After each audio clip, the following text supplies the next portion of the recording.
how this goes. Okay, so everybody, I'm Angela Rahm. This was kind of really awakening for me. I was looking through pictures and I thought I wanted to give people an idea because I know I had changed, but I hadn't really pulled up these pictures in the black for several years. And when I did it, my son, who's now 20, was like, when did you ever look like that? And it's not, I mean, in clothes, like Nancy knew me, and it's not that I look terribly bad in clothes, but compared to what I look like and feel like now, that was 4 years ago. So when we don't think we can change the way we look and feel, you know, today's a new day. Tomorrow's a new day. So don't ever think you can't change. I just want to, Nancy told me I needed to talk about myself a little bit. So I got into natural health. I'm a naturopathic doctor. I am co-owner in a healing center in Madison called the Hopewell Healing Center. I started Ideal Self today because 10 years ago, my son, almost 11 years ago, my son was diagnosed with Lyme disease, and my best friend was diagnosed with HER2 breast cancer, stage 2. Prior to that, I kind of dabbled in nutrition. You know, if I watched Dr. Oz, or my mom read something, or my girlfriend said something, I was doing enzymes because I was going to a chiropractor. You know, I just kind of dabbled in things. I didn't have anything that was concrete in my kind of a protocol.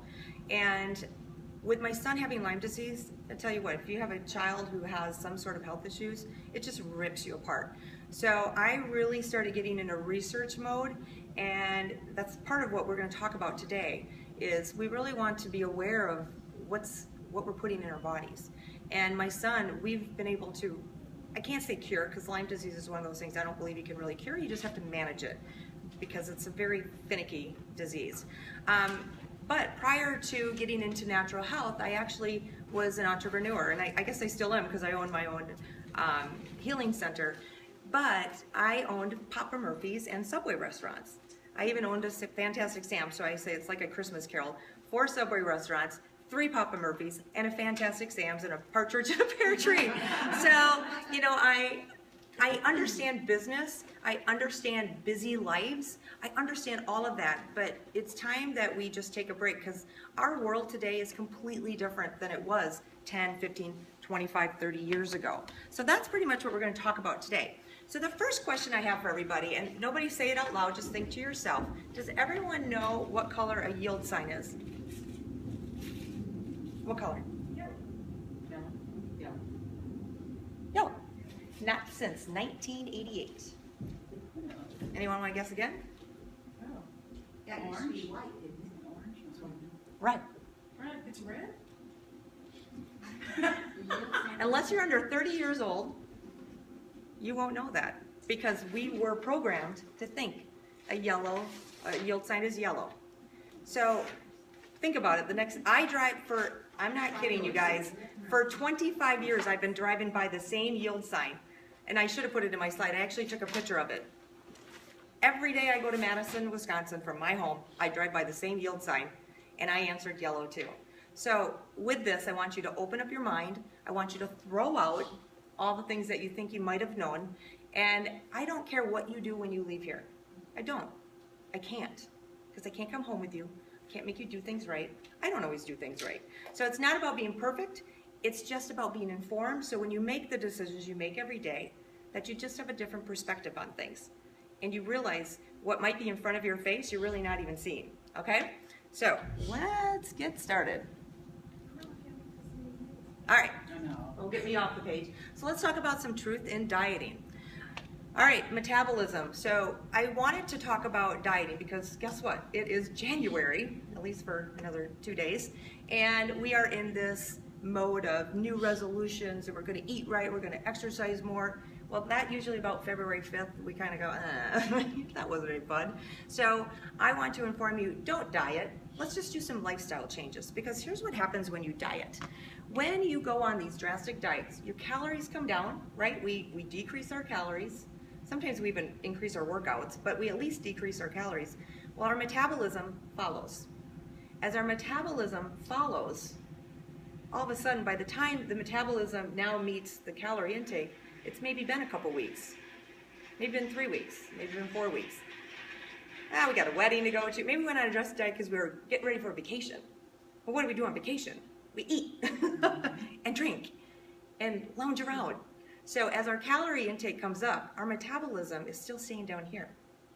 So what I want you to think about is a roller coaster effect, right? So as our calories come up, our metabolism takes 120 to 180 days to regroup and start to catch up.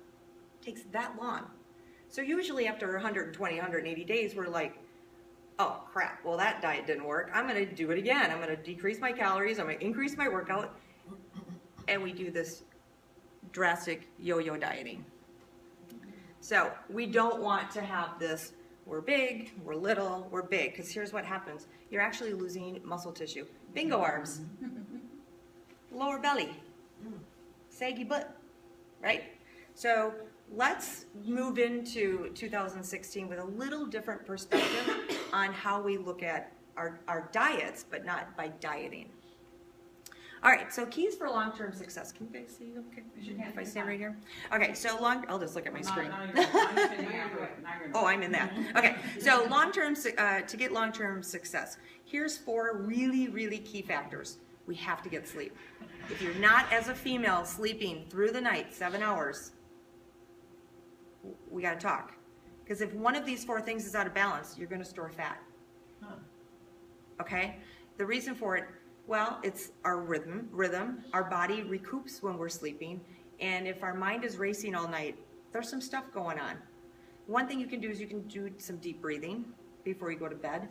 Shut, Fox News off an hour before you go to bed.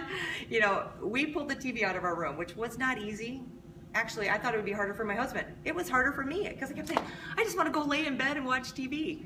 We haven't had a TV in our room for 9 months. So read a book that is not a novel that is like murder and drama. But you want to find out the end. Yeah, we've got to shut things down early. And there's definitely some things we can do. If this is a place you struggle with, please email me. There's things that we can just talk about over the phone or in an email. Okay, food. We're not eating balanced food, and we're going to get more into food, but we really need to eat a balanced diet, but we need to eat food. Food is fuel, right? So we need to eat. So don't skip breakfast because you're going to have a big dinner. Eat breakfast, eat lunch, and don't eat as much at dinner. Have an apple in between. We've got to keep that fuel burning. It's like a fireplace in your house. You know what? If you are sitting by the fire and you got this roaring fire and you get distracted and all of a sudden you find yourself in your office at your computer and you come back and that fire is kind of fizzled out and you throw a log on, can you get the fire back going? No, you got to pour stuff on it. You got to, whatever you got to do to get it going again. Don't let it get to that point. We got to keep fueling the fire. The body is meant to rest at night. So that's your fasting time. That's the time for your body to kind of clean house. We talked about oxygen. We love this product. Love in our healing center. We love this. Almost all our patients now are getting on this. There are 15 drops 3 times a day. And like I said, we got people, energy is like fired up. We got people with cancer on it. We got Dee Dee's putting it in her colon or in her colonics to get it in through the body that way. Women can do all kinds of things with it to help internally. Rashes, we talked about the floaters.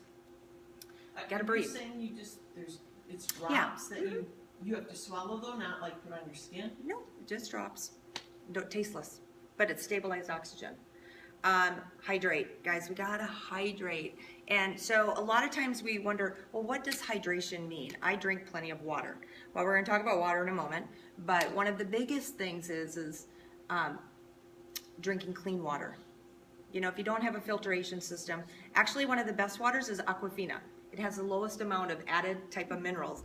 And like when they say it's infused with or it's added to, you don't know what that is or where it comes from. It could be minerals, but it could be dirt that's added to the big vault of water that's sitting at Coca-Cola. I have a question. Mm-hmm. I make my own sort of lemon drink, and what I do is I put a teaspoonful of non-aluminum soda into my water and I've actually found the water tastes better, and it seems to I seem to absorb it better. So you would put a couple drops of this in your water because No, but this would be because that would be the same idea. Well, this is going to add oxygen to your water, and it actually purifies it. What you're doing, it depends on the minerals. So, and we're gonna talk about, if I don't talk about lemon water when I get to digestion, please remind me Yeah, I about do. lemon, because it's an important thing. So like some of those more fancy waters that they sell aren't as good as. So let me just make a statement, take it or leave it. So I don't know a spring that has strawberry water that comes out of it. Where does that strawberry come from? Do you think are they picking organic strawberries and infusing it? Hell no. That's not water anymore. When you start adding things to water, the molecular structure changes to the body. You now have to digest it. Water's not meant to be digested, it's meant to just cleanse. So we're gonna talk a little bit more about water. So hydration is really key. The other thing, what do I want to talk about? We'll wait. So here's kind of a myth that people, they think we've got to lose 5 pounds a week, or at least 4 pounds a week. Well, let me tell you, a pound versus 5 pounds. Check this out. So let's have manageable weight. A softball a week or a basketball a month. 4 pounds. I mean, isn't this manageable? Isn't this doable? If you change your diet and you start looking at what you're putting in your body, this will happen regardless. I did grab a sheet of paper, but I want to make sure if you're interested, there's a glycemic guide, and this is really important. I can email this to anybody who wants it, but you want to watch the glycemic load, so there'll be instructions on that. So make sure I get your email, or email me. All right, so a pound of feathers, kind of a discussion I was having this morning with my roommate. Pound of feathers versus a pound of bricks. Yeah. Does muscle weigh more than fat? A pound is a pound. Muscle's more dense. That's why you see people who are very muscular, they're tight. People who don't have a lot of muscle, but pound's a pound. So, well, muscle weighs more than fat and I'm big boned. Neat. Pound's a pound. So you just have more fat or you have more muscle. Yeah, I get into when you got the scale and your weight training, we weight train. Yeah. Sometimes your scale doesn't go up as much, but you actually gain muscle. And your clothes are changing and your everything's. You're like, the scale's not fast. But you're actually. Part of me, I like to use the scale as kind of a check-in. It's a check mark. Do not live by it because you will get depressed and you'll just throw everything out the window. All right, so is a calorie? Right? Do you know how many programs out there teach you? Even in the diabetic world, a calorie is a calorie. So a 4-ounce steak, 400 calories, and a candy bar, 400 calories. Think about it. Obviously, I have a very intelligent group here. What it does in the body is completely different. Water, 8 glasses of water a day, right? This is fact. It's in our science, our high school science books, and in our nutrition, their health classes, in their books. Do you know in 1945 a nutritionist just coined that you should drink 8 glasses of water? It became fact. There's absolutely no scientific studies to support that. None. 0. So, whoops, do you need 8 glasses of water a day? Maybe. How do you determine it? Here's some thoughts. So, does an 8-year-old who sits at a game thing all day long in the summer need 8 glasses of water? No. Does a 260-pound man who works outside all day need 8 glasses of water? No. He needs more. She probably needs less. So here's a good rule of thumb. Take your weight, divide it in half. And you probably won't drink that much. That would be for optimal. 8 ounces of clean water. That does not include tea, juice, coffee. Water is water, only when it's water. When you add things to water, it's no longer water. It changes the molecular structure of water. Now your body has to digest it. Even All right. lemon? Is that what lemon thing is? Lemon is slightly, it's the pH is good for the body, but here's when you don't want to drink lemon water, is around mealtime. Really? You're making more hungry or something, or what? Changes your pH in your stomach. You need an acid stomach to break down, to release to get the hydrochloric acid that communicates to release pepsin, which releases That's protease. exactly when I drink my lemon. Yeah. Right. So if you've learned nothing here today, then stop drinking lemon water. Lemon water is great to do, like a hot lemon water Yeah. in the morning. In the morning or when you go back. Yeah, at night it can even be good. But you need to know, so we do a test at our office that actually, we can help you manage your pH, because pH